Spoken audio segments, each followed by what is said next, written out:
लेते हैं। आज हम पढ़ेंगे empirical relationship between mean, median and mode. तो मीन, मीडियन एंड मोड का एम्पिरिकल रिलेशनशिप क्या है, इसको आज हम देखेंगे इस वीडियो में। तो चलिए स्टार्ट करते हैं। जिसने भी वीडियो को सब्सक्राइब नहीं है वो कर लेगा।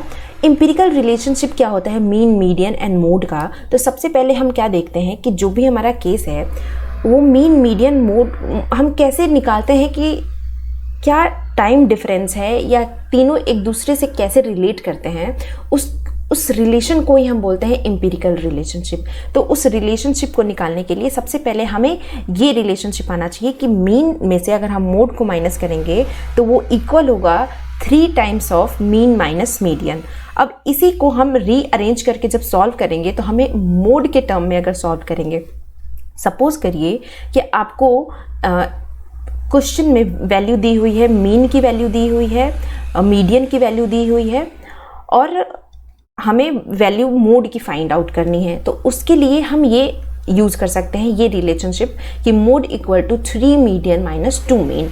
और अगर आपको ये भी याद रखना है तो ये भी याद रख सकते हैं क्योंकि इसी से ये मिलके बना है। अब कैसे बना है, तो हम इसको 3 मीन से इसको मल्टीप्लाई करेंगे, -3 मीडियन हो जाएगा। यहाँ पे 3 मीन माइनस 3 मीडियन, अब ये मीन इधर आएगा तो वो 2 हो जाएगा, 1 मीन माइनस हो जाएगा और ये 3 मीडियन ही रहेगा। तो इस वजह से ये मोड का फॉर्मूला हमारा यहाँ पे फॉर्म होता है। अब हम देखते हैं कि ज्योमेट्रिक मीन और इन सब के साथ क्या रिलेशन होता है। तो ज्योमेट्रिक मीन अर्थमेटिक मीन तो हम ऐसे कैलकुलेट करते हैं, सारे sum of all the observation upon total number of observation. और ज्योमेट्रिक मीन के लिए हम यहाँ पे रूट लेते हैं और जितने भी हमें वैल्यूज़ दी होती हैं उन सबको मल्टीप्लाई कर देते हैं और जितनी वैल्यूज़ हैं यानी टोटल n है वो n यहाँ पे हम रखते हैं। यहाँ पे एक एग्जाम्पल भी है कि हमें 4 और 25 दिया हो तो हम उसका अर्थमेटिक मीन और ज्योमेट्रिक मीन कैसे फाइंड आउट करेंगे। तो अर्थमेटिक मीन के लिए हम इन दो वैल्यूज़ को प्लस करके अपॉन 2 कर देंगे, यानी कि 2 ही हमारे पास वैल्यूज़ हैं इसलिए, और हमें ये वैल्यू आएगी। अगर हमें ज्योमेट्रिक मीन निकालना हो तो हम इन दोनों को मल्टीप्लाई करके अंडर रूट निकाल लेंगे। तो इस तरह से अर्थमेटिक मीन हमारा ये निकल जाएगा और ज्योमेट्रिक मीन हमारा ये निकल जाएगा। अब हम अल्टरनेट फॉर्मूला कैसे फाइंड आउट करेंगे, यहाँ पे देखिए, अगर a और b पॉजिटिव नंबर्स हैं तब अर्थमेटिक मीन क्या होगा। तो अर्थमेटिक मीन हमारा a plus B upon 2, geometric mean हम इसका अंडर रूट कर देंगे और हार्मोनिक मीन यहाँ पे क्या हो जाएगा 2ab upon a plus B. अब हार्मोनिक मीन को एक अलग रिलेशन में अगर हम देखें तो हार्मोनिक मीन निकालने का एक तरीका है, अगर हम ज्योमेट्रिक मीन का स्क्वायर कर दें और अर्थमेटिक मीन से डिवाइड कर दें तो हमें हार्मोनिक मीन फाइंड आउट हम कर लेंगे।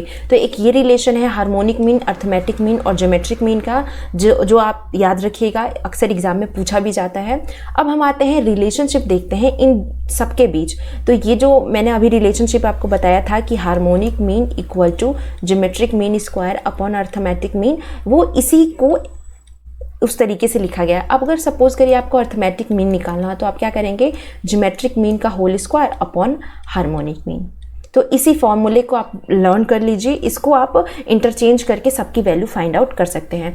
अब इन सब में से बड़ा कौन होता है ये भी हमें पता होना चाहिए। तो अर्थमेटिक मीन बड़ा होता है या इक्वल होता है ज्योमेट्रिक मीन से, और ज्योमेट्रिक मीन बड़ा होता है या इक्वल होता है हार्मोनिक मीन से। तो ये अरेंजमेंट भी आपको आनी चाहिए और जो भी साइन है इक्वालिटी की वो तब होल्ड करेगी जब ऑल जो वैल्यूज़ हैं n ऑब्जर्वेशन की वो इक्वल होंगी। तो उस हिसाब से हम साइन होल्ड कराते हैं। अब हम आते हैं, ये तो हमारी एम्पिरिकल रिलेशनशिप हो गई। अब मीन, मोड, मीडियन की हमारी जो कर्व होता है उससे भी क्या रिलेशनशिप होता है। तो परफेक्टली सिमेट्रिक डिस्ट्रीब्यूशन अगर होगा, बाकी मैं आपको स्क्यूनेस, कुर्टोसिस ये सब आगे कराऊंगी, लेकिन अगर हमारा सपोज करिए, अभी मीन, मोड, मीडियन हम पढ़ चुके हैं इसलिए मैं आपको ये रिलेशन भी यहाँ पे बता दे रही हूँ कि अगर हमारा परफेक्टली सिमेट्रिकल डिस्ट्रीब्यूशन होगा तो उस केस में मीन, मोड और मीडियन ये क्या हो जाएंगे, हमारा जो सिमेट्रिकल होगा ये वेल शेप्ड का हो जाएगा।